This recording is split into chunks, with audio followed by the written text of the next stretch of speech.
La idea es exponer las principales novedades que hay. Disponemos de aproximadamente 45 minutos para cumplir con la agenda prevista, y en 45 minutos es absolutamente imposible analizar, y mucho menos a fondo, todas las novedades de la Ley 27/2014. Por ello, ya advertimos que hay cuestiones que ni siquiera vamos a comentar, otras por las que pasaremos muy de puntilla y otras en las que haremos un poco más de hincapié. No obstante, en el coloquio estamos a su disposición para intentar, en la medida de nuestras posibilidades, resolver sus dudas. Podríamos empezar, quizá lo mejor es empezar por los objetivos de la reforma, porque de esta forma tendremos una idea de las medidas si somos capaces de enmarcarlas en su finalidad. En concreto, según reza la propia exposición de motivos, se pretende con la nueva ley del impuesto de sociedades avanzar en la neutralidad del impuesto, de tal forma que las decisiones inversoras se vean lo menos influenciadas, que no se vean influenciadas por la tributación, excepto en aquellos casos en los que el legislador considera que es conveniente establecer medidas para corregir disfunciones del mercado. De esta manera se eliminan las deducciones. Supongo que habrán oído siempre que en nuestro país tenemos un problema porque tenemos tipos nominales altos pero tipos efectivos muy bajos. Pues en ese sentido se eliminan deducciones, con lo cual se aproximan tipos nominales y efectivos, se eliminan los tipos de reducida dimensión y, por ejemplo, también otro ejemplo de medidas de este tipo es la aproximación entre el tratamiento de la financiación propia y ajena. También, por supuesto, siempre está presente cualquier reforma fiscal, mejorar la competitividad. En este sentido, se favorece la repatriación de dividendos internacionales, medidas en este sentido, y se establece una nueva exención muy importante, que veremos, esto sí lo veremos con más detalle, para la transmisión de participaciones en empresas. Simplificación del impuesto, medidas como la reducción de las tablas de amortización o la modificación de la regulación de operaciones vinculadas, donde hay importantes cambios relativos a la documentación. Otro paquete muy importante de medidas tiene relación con adaptarnos al derecho comunitario. Nos han dado algunos palos en el pasado a este respecto y también hay medidas especialmente en consolidación fiscal y en reestructuración empresarial y también en el tema de la exención por la corrección de la doble imposición, que, como verán, se une la internacional y la nacional. En el ámbito de la seguridad jurídica también se intenta resolver algunas cuestiones que estaban dudosas, que planteaban bastante conflictividad a nivel de tribunales, y también se acometen, como por ejemplo el tema de la retribución de administradores o el tema de la comprobación de las bases imponibles negativas. Y por último, por citar otro de los objetivos de la reforma, la lucha contra el fraude, especialmente fraude internacional o de alta sofisticación. El Ministerio se vanagloria de haber adelantado medidas que en la OCDE se están analizando ahora en el plan famoso este que habrán escuchado, el plan BEPS, que básicamente es, en castellano, plan para evitar la erosión de base y traslado de beneficios. En el territorio, Google, estas cosas que habrán escuchado. Pues bien, en ese sentido también hay modificaciones normativas. Expuesto esto, vamos a entrar ya en medidas concretas y vamos a empezar pues, por el principio, por el artículo 5, que por primera vez define el concepto de actividad económica y volvemos a tener una definición de sociedad patrimonial. La incorporación del concepto de actividad económica no es una gran novedad, aunque es de agradecer, pero realmente es el concepto clásico de actividad económica que siempre hemos manejado y que ahí lo tienen.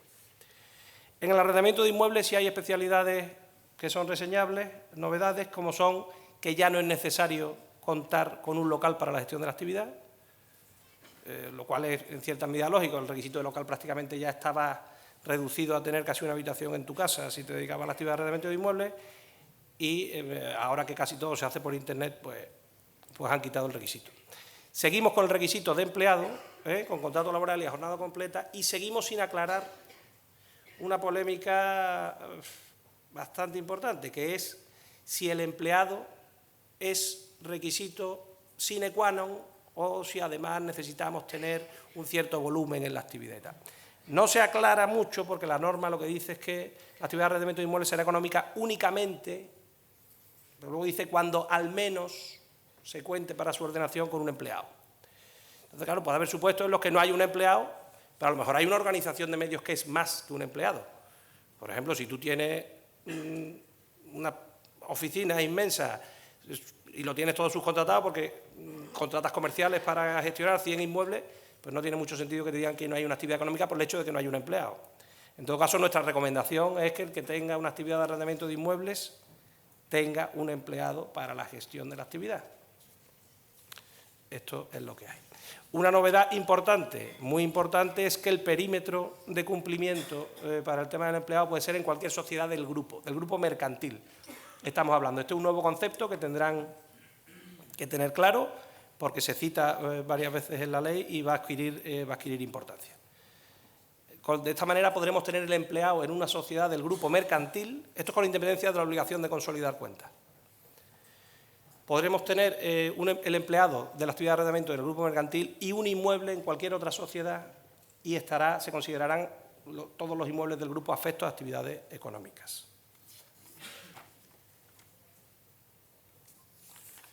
Como hemos dicho, se incorpora también por contraposición a la actividad económica, volvemos a la definición de sociedad o de entidad patrimonial, como aquella en la que más de la mitad de su activo está constituido por valores o no está afecto a una actividad económica. Este es un concepto que ya conocemos, viene de antiguo, de hecho va y viene en nuestra legislación, ¿no? Bueno, pues volvemos a él y tiene consecuencias importantes, especialmente la más importante, por lo menos a mi juicio, es que cuando se transmitan participaciones en entidades patrimoniales no van a poder gozar de la exención por las plusvalías tácitas que tenga la participación. Eso lo comentaremos cuando hablemos de la exención por doble imposición. Además, tiene limitaciones en compensaciones de base imponible negativa, no puede aplicar el tipo de gravamen de inicio de actividad y tampoco, que esto ya lo sabíamos, los incentivos del régimen especial de reducida dimensión. Hay otra cuestión también importante en las sociedades, en la definición de entidad patrimonial, y es qué elementos debemos computar como afectos, porque la definición no es la que hemos manejado siempre, que viene del impuesto del patrimonio y que es la que aplicamos para considerar que una participación está exenta en el impuesto del patrimonio y a su vez bonificada en el impuesto de sucesiones. Hay ligeras diferencias, especialmente en cuanto a lo que se conoce como la patrimonialidad sobrevenida, ¿vale? Por hacer un poco de memoria, en el impuesto del patrimonio y hasta ahora, cuando tú tenías elementos no afectos o valores, pero procedían de beneficios de actividades económicas generados en los últimos 10 años, no computaban a efectos del 50% afecto o no afecto. Pues bien, esto se ha modificado, pero solo para el impuesto de sociedades, y nos encontramos con que solo los derechos de crédito y solo el dinero, y además solo de los últimos 2 años. ¿Vale? Antes podíamos tener cualquier activo no afecto, adquirido con beneficios de los últimos 10 años, y ahora para que no computen solo derechos de crédito y efectivo y de los últimos 2 años. ¿Vale? También a nivel de grupo el tema de la participación del 5% se analiza a nivel de grupo, aunque ahí puede haber dudas sobre si nos referimos a contar con los medios para la gestión de la participación o a la propia participación. O sea, no está claro en la norma, por lo menos, desde luego yo no lo veo claro, si nosotros podemos tener una entidad del grupo un 2% y por tener un 4 en otra, en total un 6%, todos esos valores se consideran, a efectos de considerar patrimonial o no a la sociedad, como valores que otorgan una participación superior al 5%. No está claro, parece que lo más lógico, conforme a la finalidad de la norma, es que sea así, pero también se podría interpretar como que lo que se puede cumplir en cualquiera de las sociedades del grupo es el requisito de tener los medios materiales y personales para la gestión de la participación. La primera conclusión que sacamos a la vista del tema de entidad patrimonial y concepto de actividad económica es que es necesario revisar las estructuras patrimoniales y societarias que tengamos. Es un ejercicio que tenemos que hacer. Veremos también ahora cuando veamos la exención por doble imposición, que también afecta. Con lo cual es importante que lo tengan presente. No interesa tener sociedades patrimoniales y sobre todo no interesa tener sociedades patrimoniales mixtas, que son aquellas que son patrimoniales porque más del 50% de sus activos no están afectos a actividades económicas, pero que a su vez desarrollan actividades económicas. Con lo cual tenganlo en cuenta, se abren oportunidades de planificación y reorganización y bueno, es un tema que habrá que ver. El legislador cada vez más quiere llevar a las empresas que tengan estructuras tipo holding, tipo Peine, una holding de la que cuelgan las sociedades operativas. Siguiente cuestión, como el tiempo es muy escaso, esto es un tema que solo vamos a apuntar Pero, como saben, supongo que lo habrán escuchado, las sociedades civiles con objeto mercantil pasan a ser sujetos pasivos del impuesto de sociedades a partir del 1 de enero de 2016. El problema es que nadie sabe que son sociedades civiles de objeto mercantil. Ese es el problema. Es un problema técnico-jurídico complejo, casi desde que existe el Código Civil, pero en principio la Dirección General de Registro y el Notariado y el Tribunal Supremo tienen establecida la doctrina de que las sociedades son mercantiles por su objeto. Y en ese sentido, por mucho que nosotros llamemos una sociedad civil, si tiene un objeto mercantil, es una sociedad que es mercantil, debiera haber adoptado alguna de las formas que se regulan en el Código de Comercio y debiera estar inscrita en el registro mercantil, con lo cual el tratamiento que tiene es el de una sociedad irregular. Y por ser una sociedad irregular carece de personalidad jurídica. Y entonces es muy difícil que pueda ser sujeto pasivo del impuesto de sociedades, porque dice el artículo 7, las personas jurídicas, excluidas las sociedades civiles que no tengan objeto mercantil. Con lo cual, entendemos que, desde luego, la intención del legislador es clara, en el sentido de que si usted tiene una sociedad civil y la llama sociedad civil, tribute por el impuesto de sociedades, pero habrá que ver cómo evoluciona esta cuestión, que además seguramente se resolverá en consulta. Y otra duda también, las sociedades civiles de profesionales. Curiosamente, las sociedades civiles de profesionales sí acceden al registro mercantil, son las únicas sociedades civiles que acceden al registro mercantil desde la Ley de Sociedades Profesionales. Y, sin embargo, en principio, el objeto profesional, la actividad profesional es un objeto civil, no mercantil, no es un objeto mercantil.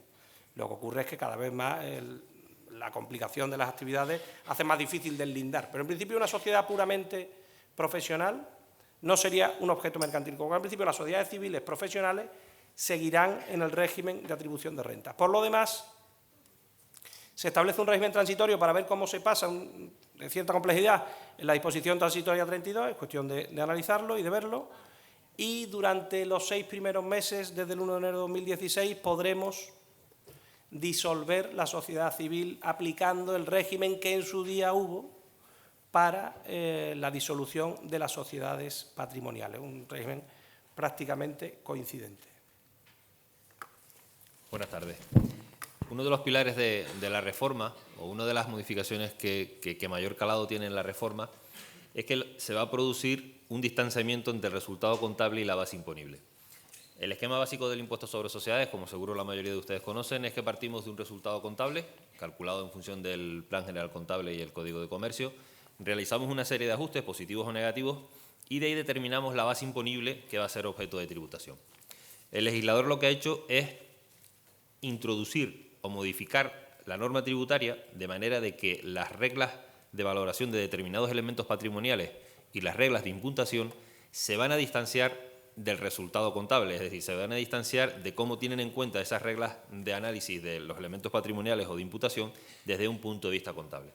Por tanto, si se nos dan estos preceptos, si se dan estas circunstancias en nuestras empresas, vamos a tener ahí un medio, saber si al final de esta reforma final vamos a tributar menos o no, porque sí que es verdad de que los tipos, como veremos después, bajan considerablemente, pero si por el otro lado la base imponible que es objeto de tributación se ensancha, a lo mejor una cosa no compensa con lo otro. De todas maneras, no todas las medidas van por aquí, también hay medidas muy positivas y vamos a intentar desgranar las principales. La primera, positiva, porque simplifica todo bastante, son las tablas de amortización. Si recuerdan o si tienen la curiosidad de ver el reglamento del impuesto sobre sociedades, al final vienen las tablas de amortización. Muchas veces incluso, aunque no debería ser así porque contablemente lo tenemos que amortizar en función de la norma contable, lo que hacemos es intentar adecuar unas amortizaciones y otras para evitar los ajustes, ¿no? Tenemos al final del reglamento del impuesto sobre sociedades 10 sectores que además, ¿vale?, se vuelven a dividir en 2 o 3, con lo que al final tenemos 636 elementos amortizables, ¿no? Una auténtica barbaridad. El legislador se ha cargado todas las tablas de amortización, va a dejar una que se parece mucho con la última que existe en el reglamento, que denominamos de elementos comunes. Es muy parecida y los porcentajes son muy parecidos.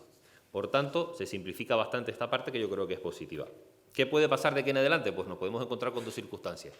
La primera es que los coeficientes que nosotros estemos aplicando ahora estén dentro de los baremos de los nuevos. Por lo tanto, no tenemos que hacer nada. La reforma en ese aspecto no nos afecta para nada. La otra cuestión que puede suceder es que nuestros coeficientes de amortización fiscal, los que estamos aplicando, no tienen nada que ver o son muy distintos con los que vienen. ¿Qué dice el régimen transitorio? pues lo han simplificado bastante y lo que nos indica es, determine usted el valor neto fiscal, les recuerdo que es coste de adquisición menos amortizaciones fiscalmente deducibles a lo largo de su vida útil, ¿vale? Y a esa parte es lo que usted le va a aplicar el nuevo coeficiente de amortización.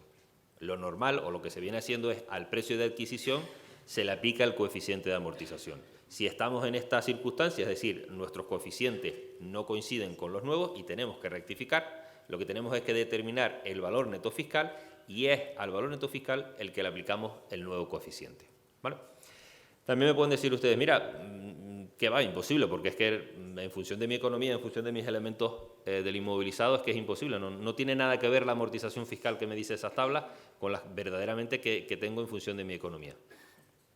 Eso ya se soluciona en la actualidad, eso no es ninguna novedad lo que les voy a decir, pero para que lo tengan presente, siempre existe la posibilidad de llamar a la puerta de la Administración y pedirle un traje de medida, de decirle, oiga, las circunstancias de mi empresa son distintas, mis elementos del inmovilizado son distintos y no encajan para nada con las tablas que usted me da, con la herramienta que usted me da. Eso tiene un desarrollo reglamentario, se tiene que solicitar a la Administración, por supuesto, la Administración nos puede pedir datos y en base a ello pues resolverá si efectivamente tenemos derecho o no. Si se hace con sentido común, es decir, la respuesta ha de ser positiva, no tiene más tutía. La otra medida que se toma en las amortizaciones y que también entiendo que es positiva es que se generaliza la aplicación del régimen de amortización, de libertad de amortización de elementos de escaso valor. Esto es una medida que ya existía, o un régimen que ya existía, pero que solo era de aplicación a las entidades de reducida dimensión. Por lo tanto, a partir del 2015 le va a ser de aplicación a todos los sujetos pasivos. ¿En qué consiste? Pues consiste en que aquellos elementos que unitariamente su coste sea inferior a 300 euros, los voy a poder amortizar de una tacada. Los compro y los amortizo totalmente, desde un punto de vista siempre fiscal, ¿vale? ¿Con qué límite? Con el límite de 25.000 euros.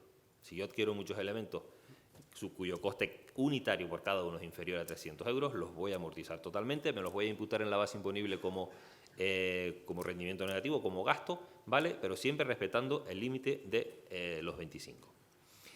El fondo de comercio. El fondo de comercio también se ha flexibilizado su aplicación, por lo tanto, otra medida que entiendo que es positiva.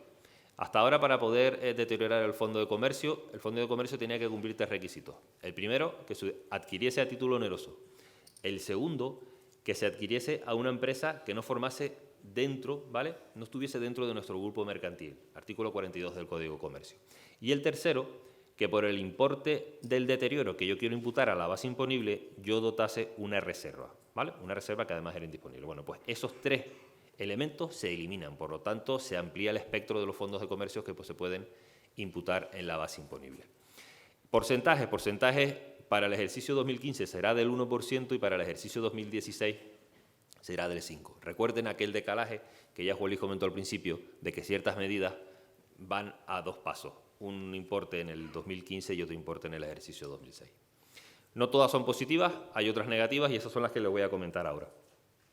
La primera de ellas es que se elimina la deducibilidad de los deterioros del inmovilizado material, intangible, inversiones inmobiliarias y valores representativos de deuda. Eso significa que si en el ejercicio 2015 tenemos un inmueble, ¿vale?, en el cual realizamos una tasación, cumplimos todos los requisitos que nos pide la norma mercantil para contabilizar un deterioro y verdaderamente nos damos cuenta que, por ejemplo, ha perdido 1.000.000 de euros, nosotros contablemente en el ejercicio 2015 contabilizaremos ese deterioro. La norma mercantil nos lo exige, ¿vale? Y nuestros auditores nos lo van a pedir. ¿Para qué? Para que las cuentas anuales reflejen la imagen fiel de la sociedad. Cuando lleguemos al impuesto sobre sociedades, el problema es que ese gasto no va a ser fiscalmente deducible. Aquí lo que ha hecho el legislador es equiparar lo que ya en la actualidad, desde el ejercicio 2003, teníamos para las inversiones de cartera, es decir, para las inversiones en los fondos de sociedades. Por tanto, tanto las acciones como el inmovilizado, como las inversiones inmobiliarias y como los valores representativos de deuda van a tener el mismo tratamiento. No son fiscalmente deducibles los deterioros. ¿Y no van a ser fiscalmente deducibles para toda la vida? No.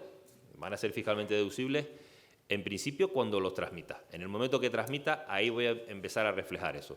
Y también hay un caso, y es que en el caso de que estemos hablando de un elemento amortizable, un inmueble, imaginen, y yo, por ponerles el ejemplo, he perdido 1.000.000 de euros que he ajustado positivamente, ese 1.000.000 de euros lo voy a poder imputar poco a poco en la base imponible. ¿Cómo? Aplicándole el coeficiente de amortización.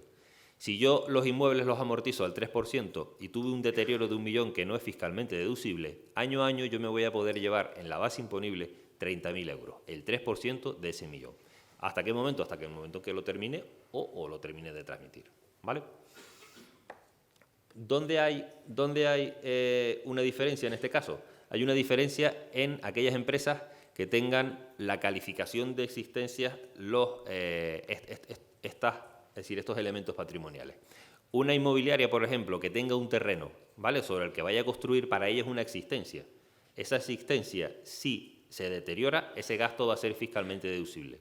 En cambio, una empresa que lo que tenga son 5, 6, 7 locales, que los deteriore, los locales para ella van a ser inmovilizados. Y ese inmovilizado, el deterioro no es fiscalmente deducible.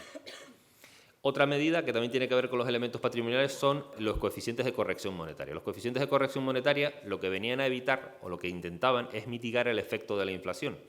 Todos los años en la Ley de Presupuestos Generales del Estado se establecían unos coeficientes de corrección monetaria en función del año de adquisición. Si yo adquiría un inmueble en el año 80 y lo vendía en el ejercicio, lo adquiría por 1 millón y lo vendía en el 2014 por 2 millones, si olvídense de las amortizaciones, tenía una renta contable de 1 millón. En el impuesto sobre sociedades, ¿qué tenía que hacer? Pues cogía los coeficientes, miraba cuál era el coeficiente de aplicación del año 80 y se lo aplicaba a su coste de adquisición. Imaginen que con eso del millón pasásemos a 1.200.000. Pues fiscalmente, al final, la renta que tributaba no era el millón que venía de contabilidad, sino que eran 800.000 euros. Por lo tanto, tributaba menos. Eso se elimina y a partir del 2015 ya no vamos a tener esa medida. El otro pilar de la modificación son las reglas de imputación. ¿Cuándo tengo que declarar yo esos ingresos y esos gastos? El principio general en el impuesto sobre sociedades es el devengo, es decir, la corriente real de bienes y prestaciones de servicios, con independencia de cuándo usted los cobre. A mí no me cuenta historia, sino que usted lo declara cuando se realiza la operación. ¿Cuál es la excepción? Las operaciones a plazo. El impuesto sobre sociedades lo que me dice es, si usted cobra en un plazo superior a 1 año, entonces sí le voy a decir, sí le voy a dejar, si usted lo elige, que esa renta, que ese beneficio que ha generado, en lugar de declararlo cuando realiza la operación, me lo declare cuando empiece a cobrar. Aquí ya se produce una modificación, y es que hasta el 2014 eso solo vale para operaciones de ventas y para operaciones de ejecuciones de obra. Se quita ese concepto y se deja para cualquier clase de operación, una prestación de servicios o cualquier operación que a ustedes se les venga a la cabeza que pueda realizar una empresa. ¿Cuál es la otra modificación? Pues que si yo vendía algo y establecía de que lo cobraba al año y medio, ¿vale? Si no lo cobraba en el año y medio, sino que lo cobraba cuando 2 años y medio, yo tenía que declarar la renta cuando lo cobraba, es decir, a los 2 años y medio, con independencia de que el contrato que yo había establecido contigo resulta que decía que era al año y medio. Eso cambia y ahora lo que te dice es, usted impute el ingreso en el momento de la exigibilidad, con independencia de que lo cobre o no, ¿vale? Esas son las 2 medidas que se producen en las operaciones a plazo. Otra modificación, y aquí volvemos a ensanchar la base imponible, es muy parecida a la de los deterioros. No se permite que nos podamos deducir la pérdida generada por la venta del inmovilizado, de las inversiones inmobiliarias y de los valores representativos de deuda, otra vez, por operaciones entre compañías del mismo grupo mercantil. Como también les decía Javier, lo de operaciones de grupo mismo mercantil, esto sale con bastante reiteración. Yo tengo una empresa, tengo un inmueble, se lo vendo a otra empresa que pertenece a mi mismo grupo mercantil y vuelvo a generar una pérdida de 1 millón. Ese 1 millón de euros no es fiscalmente deducible. Y aquí el legislador vuelve a equiparar esta situación con lo que ya pasaba para las acciones. En las acciones pasa desde el 2013 lo mismo. Si genero una pérdida por venderle acciones a otra empresa del grupo, esa pérdida no es fiscalmente deducible. ¿Cuándo va a ser fiscalmente deducible? Cuando lo venda, ¿vale? Ese inmueble que yo le vendí a mi empresa del grupo y por la que generé la pérdida de 1 millón, ¿cuándo me la voy a poder deducir? Cuando ese inmueble se venda a un tercero ajeno al grupo mercantil, cuando una de las 2 empresas deje de formar parte del grupo mercantil y también utiliza la misma regla que hablamos antes de la amortización. También ese millón nos vamos a poder llevar poquito a poco aplicándole el coeficiente de amortización que le corresponda en la base imponible. Pero eso sí, eso solo va a ser de aplicación cuando hablemos de elementos amortizables, una construcción. Si hablamos de un terreno, aquí no hay más tutía. Hasta que no se venda o salga alguna empresa del grupo, no nos vamos a poder imputar esa pérdida. Y en tercer lugar, un caso que a lo mejor es un poquito más de laboratorio o no, dependerá. Lo que pasa es que normalmente no se suele tener muchas veces en cuenta.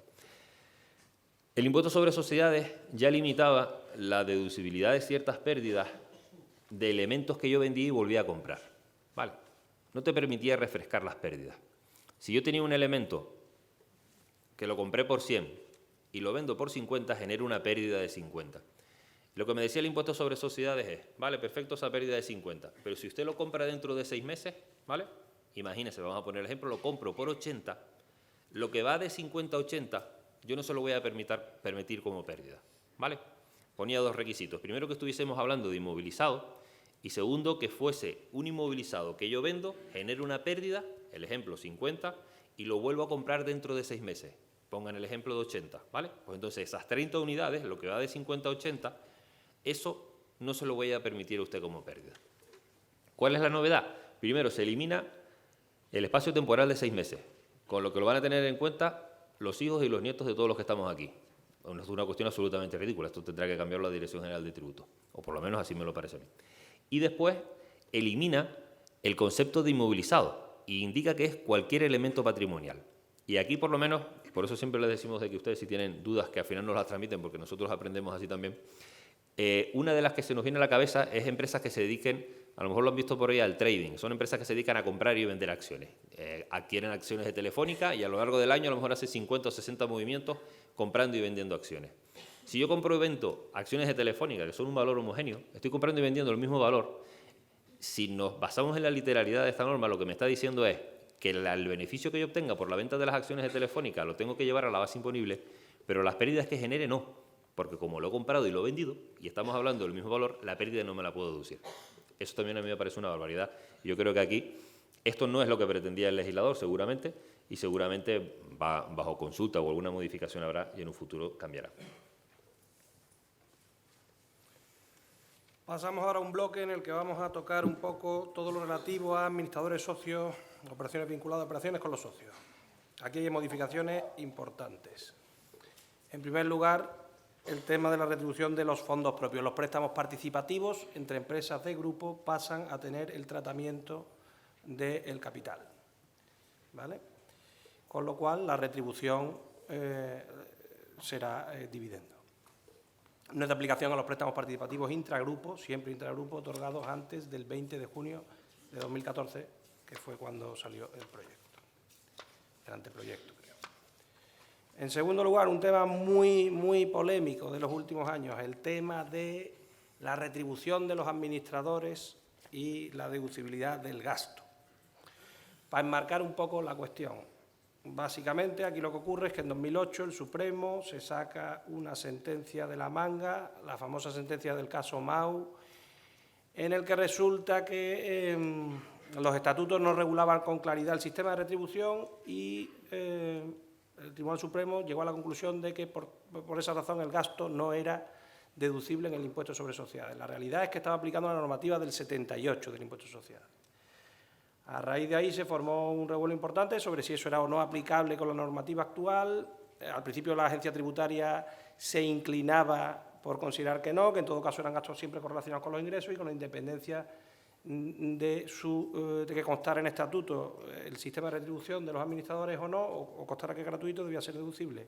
Posteriormente hubo más sentencias que dijeron que también era aplicable a la Ley 4395 y al final se llegó más o menos a este status quo, que era que si el cargo de administradores constaba como gratuito en estatutos, la retribución a los administradores por las funciones propias del órgano de administración, que son la dirección y gerencia de la compañía, eran donativos o liberalidades, porque no había una obligación legal de pagarlo, porque si el cargo de administrador es gratuito, pues ¿por qué paga usted por esas funciones? El problema fundamentalmente viene por la llamada teoría del vínculo, por la cual el vínculo mercantil del administrador absorbe cualquier otro vínculo, de tal forma que aunque tú a eso lo llamaras, que era un contrato de alta dirección o de gerencia, o tú lo considerabas un empleado, la realidad es que Hacienda, vamos, la jurisdicción laboral y mercantil, te decían, no, mire usted, el vínculo mercantil atrae. Si son las funciones propias del órgano de administración, la relación es mercantil y que donde tiene que regularse es en estatuto. Y si en estatuto consta como gratuito, no es deducible el gasto. Contra esto combatió la agencia tributaria porque realmente no le gustaba el asunto. Lo que pasa es que hubo delegaciones que, pues, fue un poco dispar el tratamiento que se le dio. Hubo delegaciones que fueron más beligerantes con esta cuestión, otras que lo fueron menos. Al final, la intención del legislador, claramente manifestada además por el Ministerio, es acabar con esta problemática. Y el problema es que lo hacen de una manera que quizá no es la más acertada desde un punto de vista técnico, porque lo que hacen es decir, en el artículo que regula los gastos no deducibles, cuando hablan de las liberalidades como gasto no deducible, dice: tampoco se entenderán comprendidos en esta letra E, las liberalidades, las retribuciones a los administradores por el desempeño de funciones de alta dirección u otras funciones derivadas de un contrato de carácter laboral con la entidad. Y luego hay otro apartado F que dice que no son deducibles, y este es nuevo, los gastos de actuaciones contrarias al ordenamiento jurídico. Si por la teoría del vínculo el desempeño de funciones de alta dirección de la sociedad es siempre un vínculo mercantil, si tenemos los estatutos que el cargo es gratuito, estamos en la misma situación y nos podemos encontrar con que dentro de unos años, porque al final esta norma la aplican funcionarios y además el gobierno puede cambiar y puede pasar montones de cosas, nos podemos encontrar con que te digan: no, mire usted, liberalidad no es, porque de liberalidad está excluido expresamente. Lo que es un gasto contrario al ordenamiento jurídico, porque la retribución de los administradores tiene que estar establecida en estatutos, el régimen de determinación y aprobada por la Junta. Y en la medida en que son funciones de alta dirección, usted no se puede deducir este gasto. Nuestra recomendación sigue siendo, por tanto, aunque es quizás excesivamente prudente, la misma que era antes. En la medida de lo posible, si son administradores de una compañía que además es suya, o suya y de su hermano, pues pónganse un sueldo como administrador, hombre, y paguen la retención, que luego se la devuelven, si no es mucho. Porque si no, podemos seguir teniendo problemas. Si no quieren ponerse esa retención tan alta, que suele ser el problema habitual, al menos que conste que el cargo es retribuido en estatutos y tengan un acuerdo de Junta donde establezcan una pequeña retribución o algo, por lo menos, para el cargo de administrador, y además señalen las retribuciones que pagan por otras funciones e intenten devanarse los sesos para explicar por qué son funciones diferentes a las propias que comporta el cargo de administrador.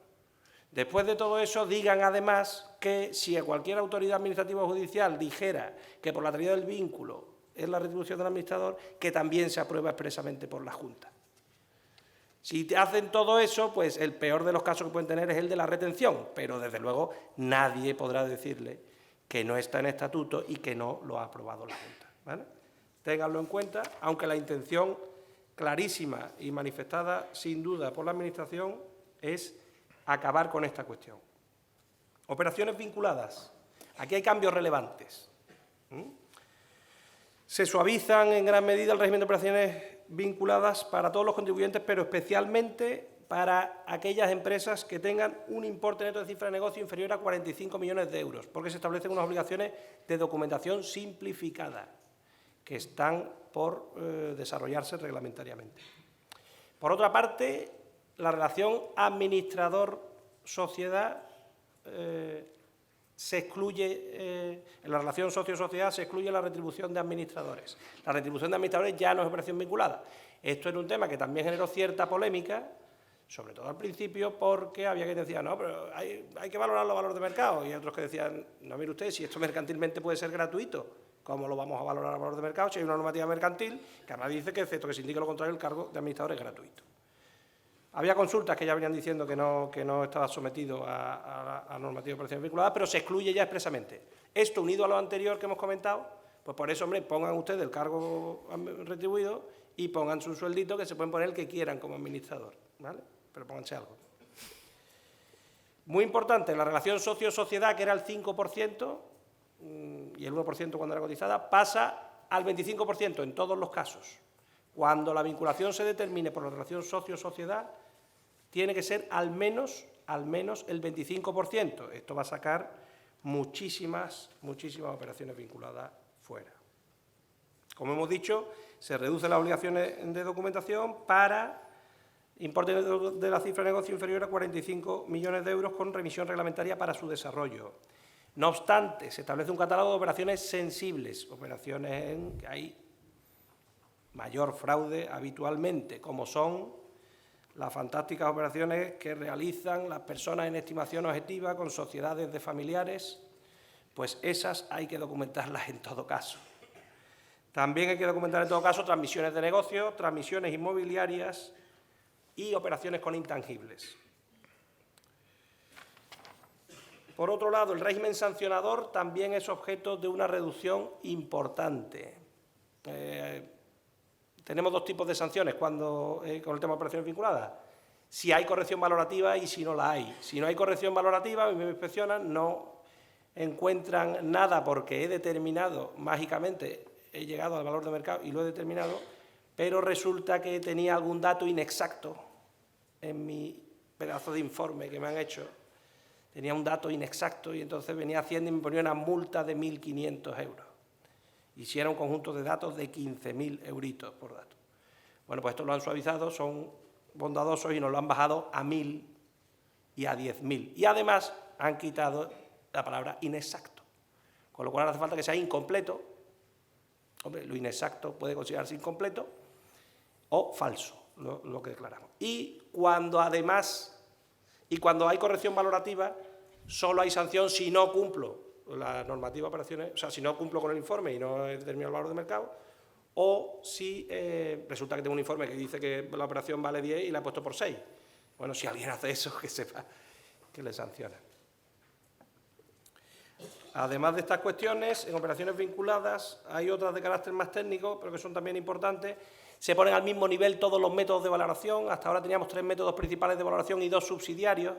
Ahora esos 5 métodos se ponen al mismo nivel. Cualquiera puede coger el método que más convenga para, respetando el principio de libre concurrencia, alcanzar el valor de mercado. Y además, si ninguno de esos le vale, puede subsidiariamente coger cualquier otro, generalmente aceptado cualquier método de valoración, siempre que respete el principio de libre competencia.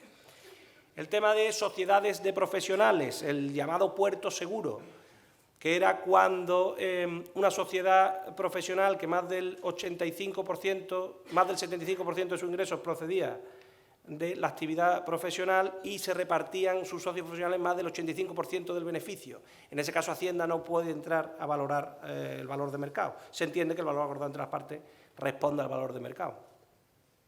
Bueno, pues esto se ha bajado al 75%. Ya vamos a poder dejar en la compañía un 25%. Nos tenemos que llevar el 25%. Y además, este puerto seguro antes solo era de aplicación para las empresas de reducida dimensión. Y a partir del 1 de enero de 2015 se generaliza para todo tipo de sociedades. Y por otra parte también, bueno, tenía que cobrar el socio profesional como mínimo un 100% más de lo que cobrara un profesional que no fuera socio, que desarrollara actividades similares en la compañía. Ahora ese diferencial ya no tiene que ser del 100%, pues basta con que sea del 50%.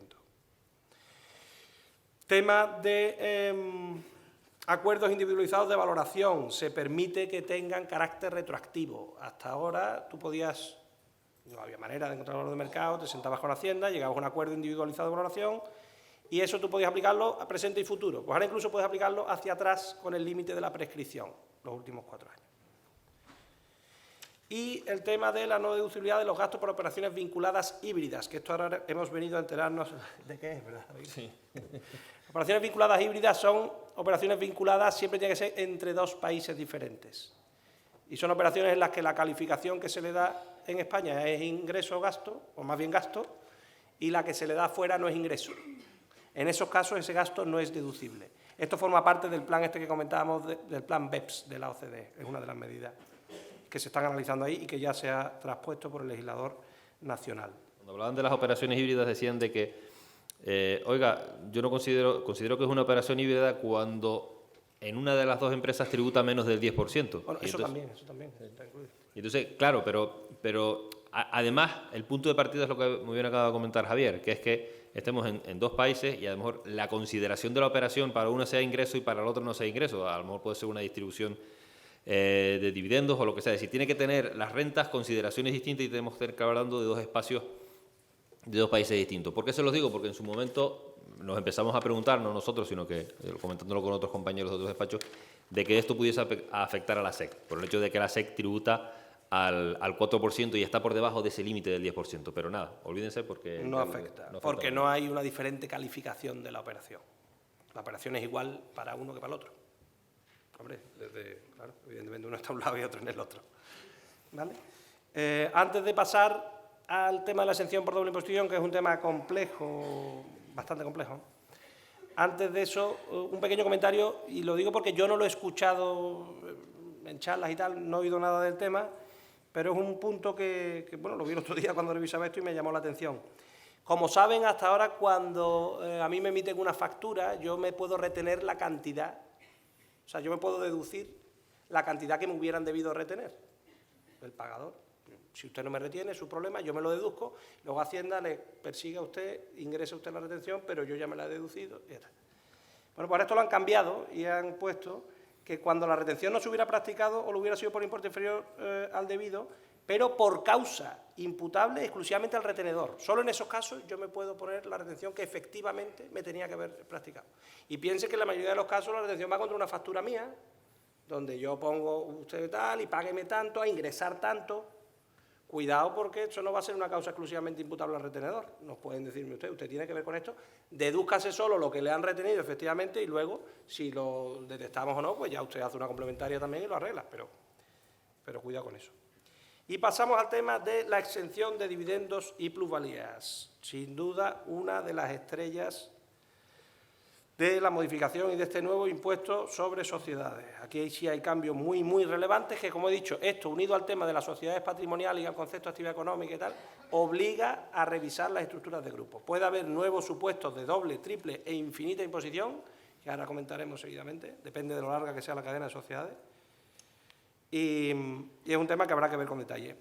No vamos a analizar, solo comentar que hasta ahora teníamos un sistema de exención para los dividendos internacionales y un sistema de deducción para las rentas internas, y justamente eso estaba en la Unión Europea.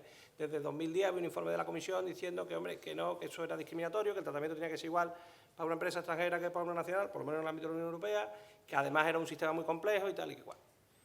Esa es la razón de que se unifique, porque realmente ahora tenemos una sola exención por dividendos y plusvalías, que es la misma, aunque hay un requisito adicional, la misma para rentas de fuente interna, dividendos y plusvalías derivados de participaciones en empresas nacionales, que de empresas extranjeras. No vamos a analizar todo lo relativo a las empresas extranjeras, porque el tiempo nos lo impide. ¿Vamos mal ya? No me lo puedo creer. Coño. Bueno, pues entonces, pues nada, vamos a correr. Pasamos de un método de deducción a un método de exención fundamental. Hasta ahora teníamos que cuando teníamos una participación inferior al 5% podíamos aplicar la deducción al 50%, ¿verdad? Pues ya no podemos aplicar al 50%. No hay deducción. Por contra, no hay exención. Por contra, ¿qué nos dan? Que si usted tiene una participación de más de 20 millones de euros, supongo que aquí habrá mucha gente, los que tengan una participación de más de 20 millones de euros, eso sí, van a poder aplicar la deducción. Mantenimiento, un año igual, lo que pasa es que ahora se puede medir en el grupo mercantil y, muy importante, aunque no íbamos a hablar del REF y no vamos a hablar, la CEC se permite la exención por doble imposición de dividendos. Hasta ahora la CEC no funcionaba, una de las razones principales era porque las empresas peninsulares no podían tener una empresa CEC porque era un régimen realmente de diferimiento de la tributación, pero no de exención. Porque cuando se repartía el dividendo a la matriz peninsular se tributaba. Ahora eso se cambia, no me miren más, Juan Luis, porque nos queda un poco. Lo siento, pero esto es así. ¿Vale? Entonces, me voy a saltar, solo les digo una cosa, me voy a saltar los ejemplos brevemente, porque es que para explicarlo necesitaríamos tiempo, pero se crean supuestos de doble imposición bastante claros. La razón, yo estoy seguro que esta norma va a tener modificaciones y las va a tener pronto, seguro, porque tiene cosas que no tienen ningún sentido. Y la razón es que, además, siguiendo el trámite legislativo se ve, esto en el anteproyecto dijeron una cosa, en el anteproyecto dijeron que las sociedades, que las entidades patrimoniales, nada, esas nunca. Luego dijeron que la holding, no sé qué, tal. Luego, como allí si había una cadena de sociedades, podía tributar infinitas veces, dijeron que no, que cuando tú acreditaras que ya habías pagado 2 veces, una cuando generaste el beneficio y otra cuando lo repartiste, ya, hombre, ya con 2 veces está bien, hombre, ya no paga usted más. Pero eso solo se aplica cuando hay una holding en medio. Cuando no hay una holding, no, y entonces ahí sí tengo una cadena, tal. Con lo cual se pueden formar situaciones realmente esperpénticas.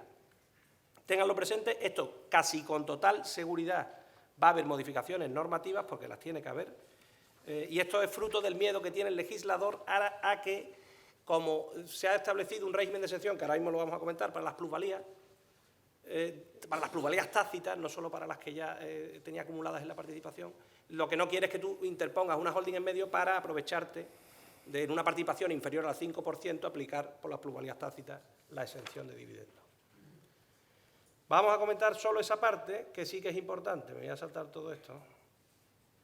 Exención en transmisiones de participación. Esto es muy importante. Las transmisiones de participaciones, siempre que sean superiores al 5% no tributan nada. Hasta ahora teníamos un régimen de deducción, el 35, que nos decía que no tributábamos por la parte de beneficio generado en la operación que se correspondiera con el incremento del resultado durante el tiempo de tenencia de la participación. Eso tenía sus reglas para calcularlo, que evidentemente no vamos a entrar. Con lo cual aquí tenemos un supuesto en 2014, el supuesto es el mismo, capital 100, reserva 100, ganancia 500, deducción por doble imposición 100. ¿Por qué? Porque las reservas generadas durante el periodo de tenencia de la participación eran 100. Yo vendía por 500, pero estaba vendiendo porque eso tenía unas plusvalías tácitas estupendas, mi negocio. Oiga usted, pague impuestos. 2015, no pague impuestos. Las plusvalías tácitas estupendas de su negocio no pagan impuestos. Esto es un tema muy importante, muy importante. Pero con una limitación. Hay más, pero solo, de momento solo vamos a decir esta, para que Juan Luis no se moleste. Si la entidad que venden es patrimonial, nos vamos al sistema antiguo. Solo aplica la exención por la parte del beneficio que proceda de las reservas generadas en el periodo de tenencia de la participación. ¿Vale? Ya está. Esta es una medida estrella, ¿vale? Y las otras dos, que seguro ustedes ya las habrán visto en los medios de comunicación, son la reserva de capitalización y la reserva de nivelación. Estas dos reservas, de las que voy a comentarles ahora brevemente, van a ser dos beneficios fiscales que van a ser de utilización, que verdaderamente reducen la tributación, pero hemos de tener en cuenta de que no es que no sea oro todo lo que reluce, pero sí debemos de conocerlas con profundidad, porque se puede dar un supuesto, porque la empezamos a leer y decimos, pues qué bien, no, pero bueno, hay que leerla con tranquilidad porque hay alguna cosa que se nos puede revertir. Bueno, la reserva de capitalización la van a poder aplicar todas las sociedades. Y el beneficio consiste en que voy a poder hacer un ajuste negativo en la base imponible del 10% del incremento de los fondos propios, con un límite, el 10% de la base imponible de ese impuesto. Es decir, los fondos propios pueden crecer mucho y ese 10% puede ser muchísimo mayor que el 10% de la base imponible. Si se diese esa circunstancia, solo me voy a poder realizar un ajuste negativo con ese límite, el 10% de la base imponible. ¿Pierdo ese importe? No, no lo pierdo. Lo voy a poder aplicar en los dos ejercicios siguientes. ¿Vale? ¿Qué requisitos me pide? Me pide que los fondos propios se mantengan durante 5 años y que dote una reserva que sea igual al importe del ajuste negativo que he realizado. Y esa reserva tiene que estar correctamente identificada en mis estados contables y tengo que mantenerla también indisponible durante esos 5. Esto le tiene que sonar, esto es la RIC. La RIC en esta parte es igual. Pero no me pide inversión, con lo que en esta parte sí que es muchísimo más beneficiosa que la reserva para inversiones. No me exige inversión, me exige el mantenimiento igual que la RIC y también es verdad que el beneficio es más sensible, es decir, no es tan potente como la reserva para inversiones. La dificultad viene aquí en el cálculo de eso, del incremento de los fondos propios. Y no quiero entrar mucho en materia, pero la principal cuestión que han de tener presente es que la norma me indica qué son fondos propios o no fondos propios a los efectos de realizar este cálculo. Y me dice, lo que sí tienen que tener claro es que me dice, no tengas en cuenta el resultado del ejercicio anterior y no tengas en cuenta el resultado de este ejercicio. Eso al final, en el ejemplo que les tengo ahí, lo que va a suponer en un caso normal y en la mayoría de los casos es que el resultado del ejercicio anterior que lleve a reserva, esa va a ser el incremento de los fondos propios. Esos son los 300 euros que ven ahí. En el ejercicio 2014 tengo un beneficio de 300 euros, lo llevo a reserva en el 2015 y esa es la base, ¿vale?, de mi reserva de capitalización. La reserva de capitalización es el 10% y por eso son los 30 que están ahí. ¿Qué es lo que tengo que tener presente? ¿Dónde puede estar el truco? El beneficio se calcula sobre el incremento de fondos propios, no sobre el resultado del ejercicio. Imagínense que en el ejercicio 2014 el resultado fuese 0, no tengo incremento de fondos propios y a la hora de elaborar el impuesto sobre sociedades del 2015 tengo un resultado positivo, pero no voy a poder aplicar esta reserva porque no hay incremento de fondos propios. También se puede dar la circunstancia contraria, es decir, tengo un resultado de 300 en el 2014 y en el 2015 no tengo nada. Vale, eso lo que supone es que yo genero la reserva, pero no la aplico. Tengo 2 años más. Eso no hay problema. El otro beneficio es en la reserva de nivelación. Este solo lo pueden aplicar las entidades de reducida dimensión, ¿vale? También es el 10% de la base imponible. Aquí sí se dota la reserva, que también es indisponible, sobre el resultado del ejercicio y como máximo me voy a poder ajustar 1 millón de euros. Lo que pasa es que este va y viene. Esto es una especie de préstamo que me va a hacer a mí en la administración. Y la administración me dice, usted se puede hacer el primer año un ajuste negativo. ¿vale? Hasta el 10% de su base imponible ¿Y qué es lo que tiene que hacer? Me lo tiene que reintegrar en los próximos 5 años con las bases imponibles negativas que vaya generando. Y si no se generan bases imponibles negativas en 5 años, pues el 5.º año usted lo ingresa, ¿vale? Y eso sí, sin intereses de demora. Por tanto, tengan presentes estas dos reservas porque creo que van a ser de aplicación. Por cierto, incompatibles con la RIC. Base imponible negativa, muy brevemente. Los límites en 2015 se mantienen igual que ahora, ¿vale? A partir de 2016. En 2016 tenemos 60% general, siempre, y a partir del 2017 70%, ¿vale? Plazo, actualmente tenemos 18 años y con la reforma no hay plazo, eso sí entra en vigor ya en 2015.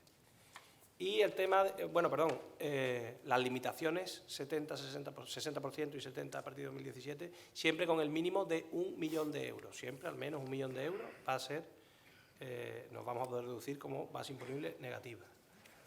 La prescripción, que hasta ahora no vamos a contar la polémica de la prescripción, Juan Luis, si alguien quiere el coloquio hablamos sobre eso, lo que quieran, pero a partir de ahora, justamente por los pronunciamientos judiciales que hay, que son bastante dispares y sobre todo de una complejidad tremenda interpretativa, bueno, pues, y esto vale para las deducciones también, ha dicho Hacienda, mira, desde que generas la base imponible o la deducción, durante 10 años te la puedo comprobar.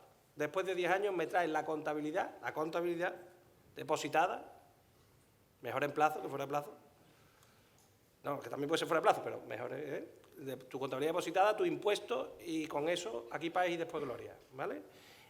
Una cosa para que lo sepan, los que tengan inspecciones, que sepan que a partir del 1 de enero les van a estar queriendo aplicar esto. Mi opinión es que no se puede aplicar, porque esto es un tema que afecta a la prescripción, a un instituto como la prescripción, y no puede tener carácter retroactivo para las prescripciones ya ganadas. Pero la inspección probablemente va a pretender, es que hay una disposición que lo dice expresamente, que a todos los procedimientos inspectores, a todos los procedimientos de gestión, que no tengan todavía la propuesta de liquidación emitida a partir del 1 de enero de 2015, se les aplica este periodo de prescripción de 10 años, con lo cual nos van a pedir lo de 7 años. Si nos lo piden, defiéndanse.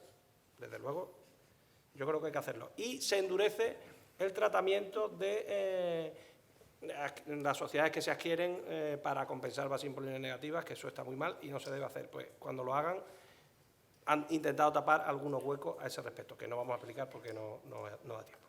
Respecto a los tipos impositivos, esto ya lo hemos oído mucho, también en 2 tramos.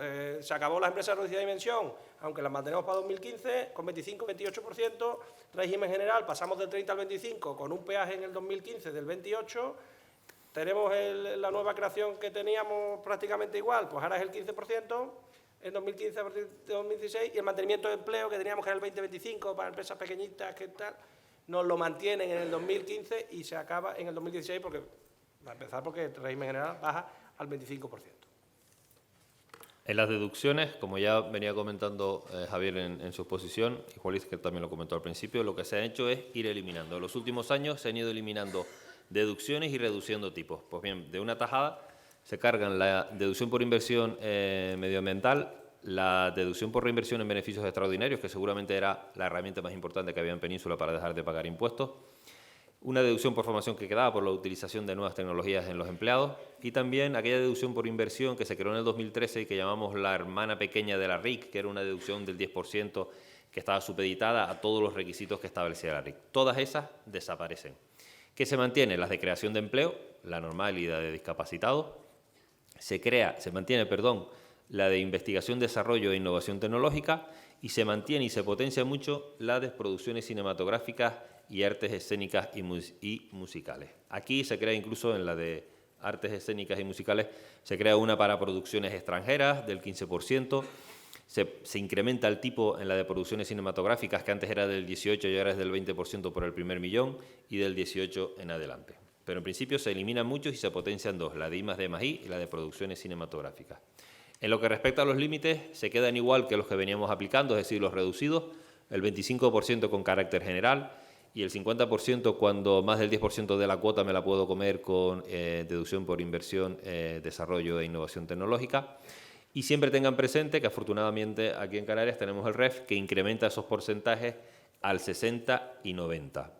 Nombrar, como ya comentó Javier, para las bases imponibles negativas que se trasladan los mismos requisitos para el derecho de comprobar las deducciones por parte de la Administración tributaria. Y recordarles, como les dijo Juan Luis, que aunque hoy no sea la materia, el REF se ha cambiado, se ha modificado y hay modificaciones muy importantes en las deducciones también, no solo en la RIC y en la SEC, sino que también en las deducciones. Y la más importante, que aunque no sea el tema, hay que nombrarla, es que la deducción por activos fijos pasa de 5 años a 15. Hasta ahora teníamos 5 años a partir de que la generábamos y de aquí en adelante vamos a tener 15. Por lo tanto, va a ser una herramienta todavía más importante en un futuro para las grandes inversiones. Operaciones de reestructuración, muy brevemente, ya no es un régimen especial, ¿vale? Es un régimen general. Si no dicen nada, hablamos de fusiones, escisiones, aportaciones de activos, cajas de valores. La opción es al revés, usted tendrá que decir que no quiere aplicar el régimen especial. No obstante, se mantiene la obligación de comunicación a la agencia tributaria. El otro día he escuchado yo por ahí que no, sí, se mantiene. Desaparece el tratamiento fiscal del Fondo de Comercio de Fusión. La razón de esto es que como ahora están exentas las plusvalías de la venta, ya no tiene sentido que se mantenga este Fondo de Comercio de Fusión, que justamente lo que venía era a intentar corregir la doble imposición que se producía por la doble valoración en el aportante y el que recibe el aportante. Esto simplifica el impuesto, considerablemente simplifica el régimen. Esto es muy importante, se pueden traspasar las bases imponibles negativas con la rama de actividad. Cuando saquemos una rama de actividad en una decisión, si somos capaces de determinar la base imponible negativa que le corresponde, para lo cual hay que llevar una contabilidad de costes, pues nos la podemos llevar. Y otra cosa fundamental también, que muchas veces era un freno a hacer operaciones de reestructuración, y justamente se trata de que no lo sea, es que se limitan, lo que pasa es que la redacción tampoco es nada afortunada, pero tampoco lo vamos a desgranar mucho más, pero la intención es clara. Oiga usted, si usted aplica el régimen de reestructuración y, por ejemplo, fusiona dos compañías, con lo cual pone en juego todas las plusvalías tácitas acumuladas en la compañía que desaparecen, y luego resulta que no hay un motivo económico válido porque usted esto lo había hecho para compensar unas bases imponibles negativas que había, o por hecho unas deducciones que si no iba a aprovechar, o para cualquier otra historia, Hacienda puede decir, usted, yo el régimen se lo mantengo para todo, menos para esto. Lo que hago es quitarle la ventaja fiscal. Esto es un tema importantísimo, porque hasta ahora muchas veces te temblaban las canillas cuando tenías que hacer una operación de estas, porque si salía mal y no había motivo económico válido, pues directamente se podía ir la empresa a pique, vamos. Bueno, pues esto parece que la intención es justamente esa. Oiga usted, me voy a limitar al beneficio fiscal que le ha generado la operación, que usted le ha hecho por esto, ¿no? Pues eso se lo quito, pero el resto se lo dejo. Pero insisto, con una relación muy dudosa. Bueno, y por último, de verdad, el régimen de consolidación fiscal. Solo comentarles una cosa. Esto es un régimen especial donde el grupo fiscal tributa como unidad económica, es decir, todas las empresas que forman el grupo fiscal tributan por las operaciones que realicen frente a terceros, que exigía una dominante residente en España y una dependiente, ¿vale?, residente en España. Esto ya no es así.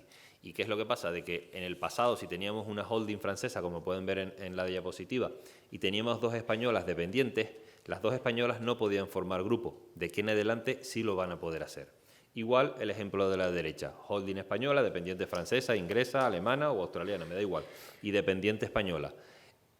Antes eso no era grupo fiscal, de aquí en adelante sí puede ser grupo fiscal, pero es grupo fiscal, por supuesto, lo que está marcado en verde, ¿vale? Las empresas que son residentes. Pues nada, con esto las principales, siento al final que nos hayamos alargado un poquito más, pero la verdad es que tiene mucha miga la reforma en el impuesto sobre sociedades, hay cosas que no están muy claras, y que de las que necesitaremos la ayuda de estudiar mucho y de analizar mucho y de ver el criterio que va a emitir la Dirección General de Tributos, porque hay cosas que no están nada claras.